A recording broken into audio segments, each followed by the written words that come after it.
Hello, good morning, viewers. I am Okocha Happy Marcel, and this is my channel.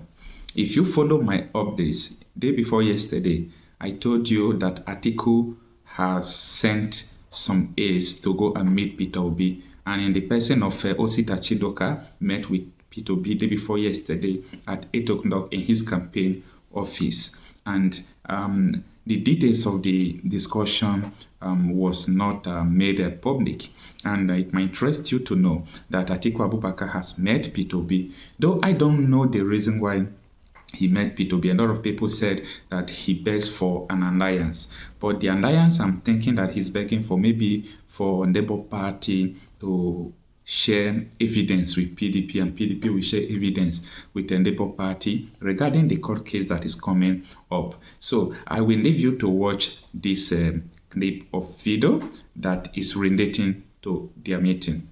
Have a nice time. What does Atiku really want from Peter Obi? He's still sending emissaries to him looking for a sort of alliance, while in the petition that he and the PDP submitted to the Presidential Election Petitions Tribunal, they are begging the court to order a rerun presidential election between Atiku and Tinubu. Though this is an alternative prayer in Atiku's petition, we will see more details about their petition in a moment, plus the similarities with that of the Labour Party and their chances. Anyway, is this latest move by Atiku an acceptance that the Labour Party won the presidential election? Remember that PDP revealed that the Labour Party scored more than 900,000 votes in Lagos State, which means that other parties didn't get the required 25%. Up till now, the Labour Party haven't released their own figure in Lagos State. Even in their petition, they've only cited Rivers, Benue, and others. So what kind of alliance might Atiku be seeking from Peter Obi? Does he want Peter Obi to accommodate PDP members, or make commitment to do so if he's eventually declared the winner of the election? In exchange, PDP will support Labour Party in court by tendering their Situation Room report, which will obviously not only increase the pressure on APC, but also most likely convince the judges. This is a given, since Atiku is praying the court to declare him winner.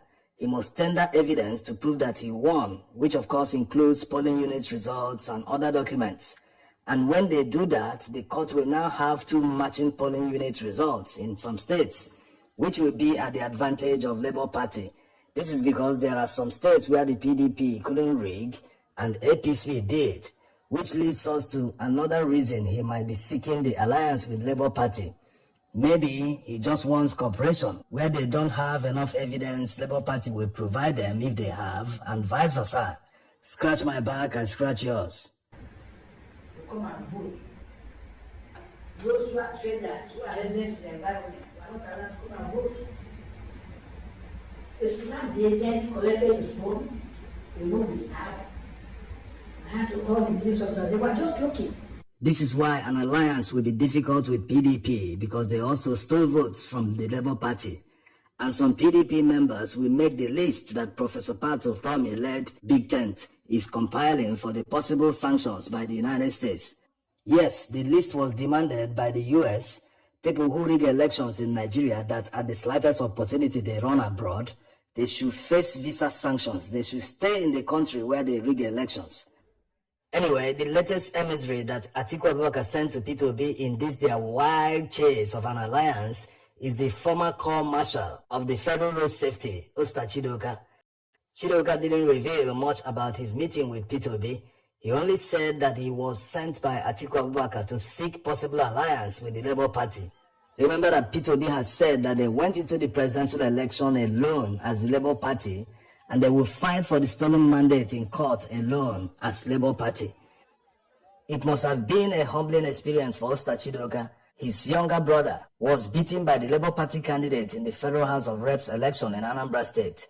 The PDP guys never gave Peter Obi a chance. They attacked his campaign, they threw jabs at his person, they did all sorts of things to demarcate him before and after the elections.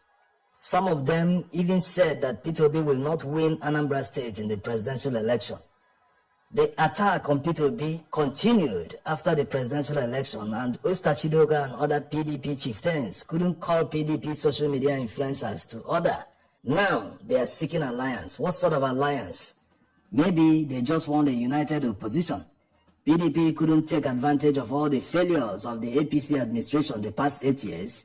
They couldn't play the role of an opposition party till P2B and Labour Party started doing the job for them before election. Instead of joining them, they started attacking P2B. At the time, it looked like Labour Party was the party in power because they were receiving knocks from APC and the PDP, left, right, and center. Atiku himself needs to come down from his high horse. After he lost the election, he still had the audacity to talk down on P2B, that P2B won PDP strongholds in the south, which obviously reduced the chances of PDP, but that it wasn't enough to make P2B president. What about Atiku that couldn't unite the PDP before the election? Why is he seeking an alliance with the Labour Party since he thinks he can go it alone? Or is Atiku Abubakar playing games? In public, he will present a different posture. Behind the scenes, he keeps sending emissaries. Does this latest move by Atiku have anything to do with Ihedioha, the former deputy speaker? Ihedioha withdrew from Imo State governorship primaries because it looks like PDP won't conduct an open primaries. They want to go by consensus. P2B campaigned for Ihedioha the last time he contested and he won, only to be removed by the Supreme Court. Instead of Ihedioha returning the gesture, he was among the first to play down P2B's chances. Remember his saboteur remarks? Although he later apologized, but most southern politicians never learn. You don't need to talk down on someone just because you want to prove your loyalty to another politician. You are not even in the same race with P2B. You will never see northern politicians talk down on others or a state governor talking down on a candidate from his state, like Soludo did. Soludo even went as far as saying that P2B wasn't in the race. What did they gain? Nothing. They only lost. They lost goodwill. Some lost elections to the structuralist party, people like Chimaroke, Ekunife, and others. Seriously, PDP brought whatever is happening to them today in the South to themselves. They couldn't just see beyond their arrogance and corruption. Will PDP guys in the North ever accept a power shift from a Southerner to another Southerner? That's a capital no. So why did they expect the people in the South to accept it? Especially when a third option exists in the person of P2B, who is not only younger than all of them, his humility, simple way of life, and the prudence with which he managed the little Anambra State resources when he was governor. All these set him apart from the other candidates. That was why Atiku was roundly rejected in the South, and they had to resort to rigging and stealing votes from the Labour Party. The party they told us didn't stand a chance. Even with all the rigging, the Labour Party still won 11 states and the Federal Capital Territory. Imagine how many states it will be when the stolen mandate is eventually returned by the court. Rivers, Benue, and the likes were all won by the Labour Party. What it shows is that P2B is a stronger politician than Atiku Abubakar, who out of his arrogance tried in vain to convince the Southeast that he is the stepping stone to Igbo presidency. You haven't been able to make yourself president. The North, you claim that they don't know P2B. Seems like they don't know you either.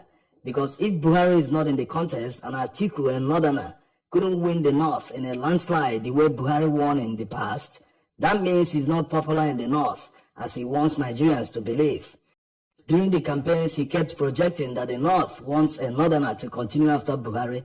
That was Kwankwaso's projection too when he was approached to be the vice presidential candidate under Labour Party. PDP guys kept saying that only a Northerner can stop the APC, but people saw through their deception. They were only pushing those narratives for their own benefit. It wasn't as if Nigerians never knew about political propaganda of the different parties, but in this 2023 presidential election, people's choice was made easy by the disastrous Buhari and APC administration. Yes, it was very easy for people to take a decision to vote for P2B over the other candidates. His candidacy came at the right time and was also made easy by two candidates who believe so much in transactional politics. Unfortunately for them, this time around, Nigerians were ready to take their money and still vote for another person. That's why instead of bribing the electorate directly, they took the money to the election officials, police, and thugs who were willing to do their bidding. That was how the election was rigged. Did PDP foresee all this? Yes, they did. They too had a huge budget for election logistics, which means rigging anyway. It was just that APC, being backed by the state, outrigged the PDP. If PDP was in power, it would have been the same thing. They would have outrigged the opposition.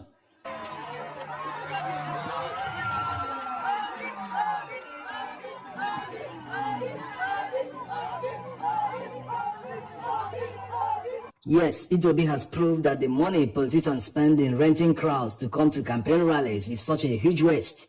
He might have spent billions too in the campaigns, but that's small compared to what Atiku Abubakar and Bola Tinubu spent in the campaigns and rigging. Their own expense started from the party primaries, where they spent millions of dollars to bribe delegates. P2B actually left PDP because of the transactional politics at play, and he got the Labour Party nomination on a platter. He spent less, ran an issue-based campaign which endeared people to him and the Labour Party, and in the end, he still won the election, though it was stolen. Today, Labour Party has a governor-elect in Abia State. They have senators, House of Representative members. They've become hot cake.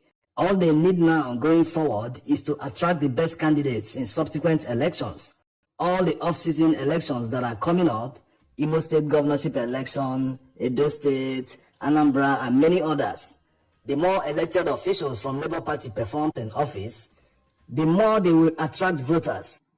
That's how the popularity of the Labour Party will keep rising. Good governance is the ultimate political campaign.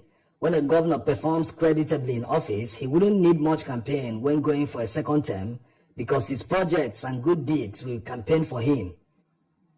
Now, let's see snippets from the PDP petition to the appeal court. These petitions were submitted around the same time at the Presidential Election Petitions Tribunal, but that of the PDP wasn't trending because people are aware that they didn't win the election. The Labour Party petition has been trending because of the single fact that P2B said that they won the election. As you can see from the PDP's petition, they also want the court to disqualify Tinubu because he wasn't qualified to contest the presidential election. This is the first relief that the Labour Party is seeking in their petition. Another similarity is the 25% in the Federal Capital Territory, which obviously PDP and APC didn't receive, which nullifies his plea to be declared the winner of the presidential election. If the appeal court affirms the Supreme Court interpretation that a candidate must score 25% in the FCT in order to be declared winner, that means Atiku cannot be declared winner based on that, even if he's able to prove that he got more votes than Tinubu. Next one is their prayer to the court to nullify the presidential election and order a fresh one because of the electoral law violations by INEC. These are the four similarities in the petitions of the Labour Party and the PDP. Now to the strange one. Atiku is praying the court to order a rerun election between the APC and the PDP. This sounds funny, but they have a reason for making this demand, if they can prove it. According to the PDP, the votes from polling units which were either undeclared or not uploaded to the IREF or even completely missing, these votes are greater than the margin between Tinubu and Atiku. So based on that, they are saying that INEC shouldn't have declared the winner without accounting for the votes, although it looks unlikely that one candidate will receive all the votes, but they are in the millions. INEC should have accounted for the votes before the declaration. Anyway, Nigerians are hoping and waiting for the legal fireworks to begin. Let's see how the judges will handle these petitions. Thanks for watching.